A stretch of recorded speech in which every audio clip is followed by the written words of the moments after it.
गौरी का विवाह आरव से हुआ। आरव का परिवार साधारण था, छोटा सा घर, खेतों पर निर्भर जीवन और सीमित संसाधन। विदाई के समय गौरी की बूढ़ी नानी ने उसे अकेले बुलाया और कहा, बिटिया, मायका तो अब पीछे रह गया, लेकिन 3 चीजें तू यहाँ से साथ लेकर जा। ये चीजें तुझे अपने ससुराल का भाग्य बदलने में मदद करेंगी। गौरी ने आंखों में आंसू लिए पूछा, क्या नानी? नानी ने उसे एक पुरानी माटी की डिबिया, एक पीतल की घंटी और एक पीपल का पत्ता लाल धागे से बंधा हुआ दिया। और बस एक बात कही, इनका रहस्य तभी समझ आएगा जब तू इन्हें सच्चे मन से अपनाएगी। गौरी ने ससुराल आते ही देखा कि घर में अभाव है, न धन है, न ढंग से अनाज। आरव दिन रात मेहनत करता, लेकिन खेत सूखे पड़े थे। परिवार में भी आपसी प्रेम की कमी थी। गौरी ने सबसे पहले माटी की डिबिया को अपने रसोई घर के कोने में रखा। वह रोज सुबह उठकर प्रेम से रसोई सजाती, खाना पकाती और डिबिया को नमस्कार करती। धीरे धीरे घर में स्वाद लौटने लगा।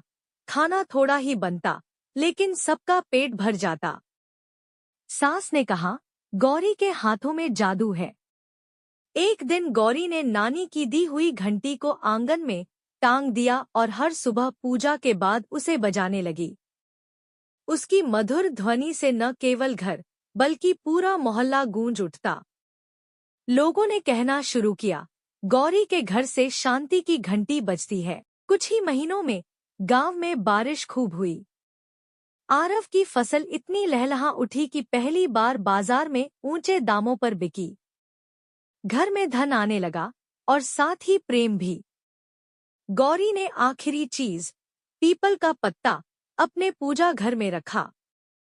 रोज शाम वह और आरव साथ बैठते, दीपक जलाते और उस पत्ते को प्रणाम करते। एक रात गौरी ने देखा, वह पत्ता हल्के हल्के चमक रहा है। उसी रात आरव ने उसे कहा, तुमने इस घर को घर बना दिया।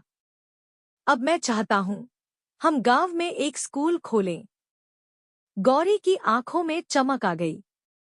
उस पीपल के पत्ते ने दोनों को दृष्टि दी, केवल धन नहीं, सेवा का भाव भी। अब गौरी और आरव का घर गांव का सबसे समृद्ध और प्रेम भरा घर बन चुका था। हर कोई कहता, गौरी अपने मायके से 3 वरदान लाई थी, प्रेम, शांति और दृष्टि।